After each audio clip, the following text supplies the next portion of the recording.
ने कहा बिना कलश के प्राण प्रतिष्ठा कैसे होगी? किसी ने कहा बिना कलश के प्राण प्रतिष्ठा कैसे होगी?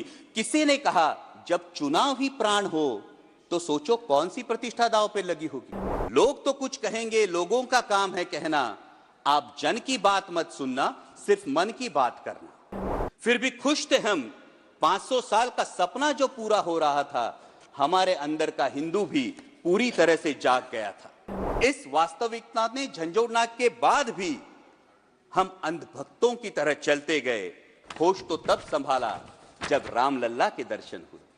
महामहिम राष्ट्रपति जी ने राम मंदिर के निर्माण की बात की और मर्यादा पुरुषोत्तम प्रभु श्री राम, हमारे रामलल्ला जो विराजमान हुए, उसके लिए मैं समूचे देश का अभिनंदन करता हूं और उसी के बारे में कुछ पंक्तियां कहकर मैं अपनी वाणी को विराम दूंगा। अध्यक्ष महोदय, जब रामलल्ला की प्राण प्रतिष्ठा की बात आई तो किसी ने कहा बिना कलश के प्राण प्रतिष्ठा कैसे होगी?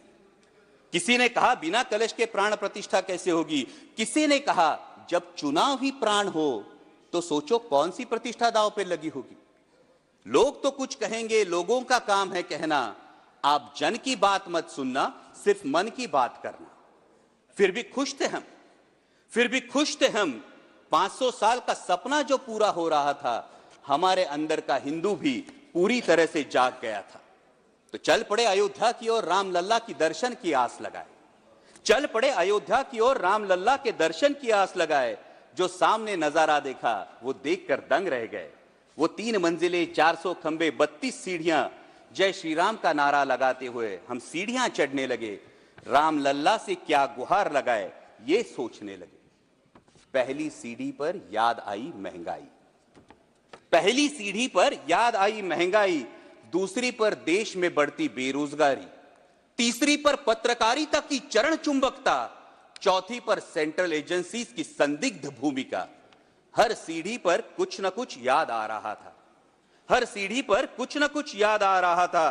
कहीं 15 लाख का जुमला, कहीं किसानों का आक्रोश था, कहीं महिला कुश्तीगिरों की वेदना थी, कहीं सालाना 2 करोड़ रोजगारों का वादा था, कहीं बढ़ती सांप्रदायिकता थी, तो कहीं चुनिंदा पूंजीपतियों पर मेहरबान हमारी सरकार का चेहरा था। इस वास्तविकता ने झंझोड़ने के बाद भी हम अंधभक्तों की तरह चलते गए। होश तो तब संभाला जब रामलल्ला के दर्शन हुए।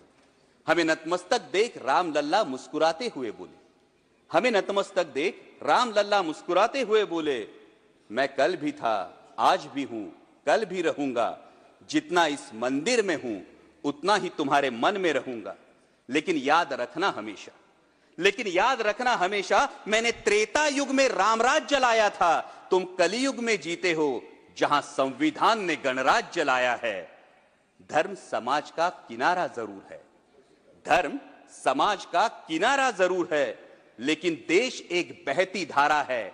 किनारे को धारा के बीच में लाया तो प्रवाह अड़ जाता है, प्रगति के पथ से हट जाता है। इसलिए धर्म का ठेकेदार नहीं, पहरेदार बनना चाहिए।